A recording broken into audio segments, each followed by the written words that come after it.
যশোরের যুগ্ম জেলা ও দায়রা জজ প্রথম আদালতের বিচারক রাশেদুর রহমানের বিরুদ্ধে আদালতে মামলা করা হয়েছে। সোমবার শহরের কাজীপাড়ার আব্দুল আজিজ সড়কের বাসিন্দা মৃত মুন্সি আব্দুল আলিমের ছেলে শফিকুল আলম বাদী হয়ে এই মামলা করেছেন।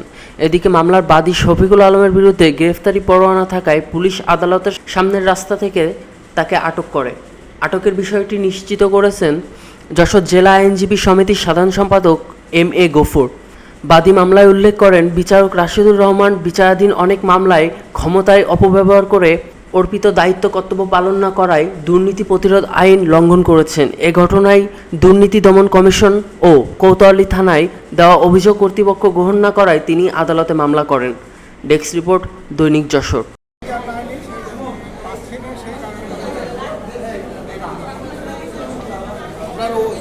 মামলাটা কি ছিল?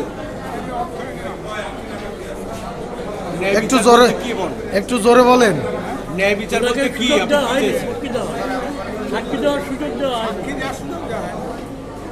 সাক্ষীর সুযোগটা দিয়ে কবে মামলা করেছিলেন? মামলা হ্যাঁ, একটু জোরে বলেন। 30 মার্চে মামলা করেছিলেন? আচ্ছা, সাক্ষীর ডেট ছিল? একটু জোরে বলেন।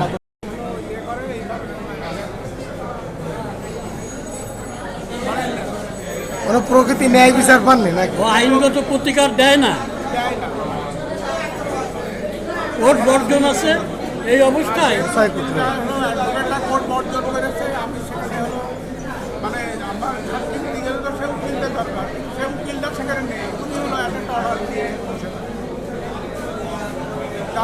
মানে আপনার আর তুমি দরখাস্ত দিচ্ছিল আগে?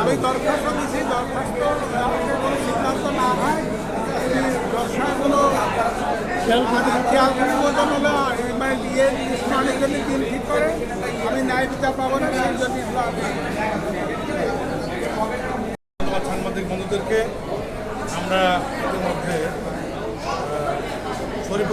শরীফুল আলম নামে ভদ্রলোক বাদে আমাদের যশোরের যুগ্ম জেলা ও দায়রা জজ প্রথম আদালত মোহাম্মদ রাশেদুর রহমান, উনি অসদাচরণ করেন আইনজীবীদের সাথে, ক্লায়েন্টদের সাথে, এবং কোনো জুডিশিয়াল মাইন্ড অ্যাপ্লাই না করে, কোনো আইন কানুন তত্ত্ব না করে উনি ক্ষমতার অপব্যবহার করে একতরফা সাক্ষীদের মামলার জেলা জবানবন্দি কিছুই শোনেন না, যেটা খুশি করে রেখে কখনো রায় খালাস, কখনো জেল, কখনো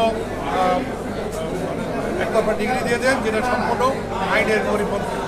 সে কারণে এমনি একজন বাদী শরীফুল আলম আজকে ক্ষুব্ধ হয়ে বিজ্ঞ জেলা ও দায়রা জজ আদালতে দুর্নীতি দমন প্রতিরোধ আইনের 5(2) ধারা মতে একটা মামলা দাখিল করেছেন।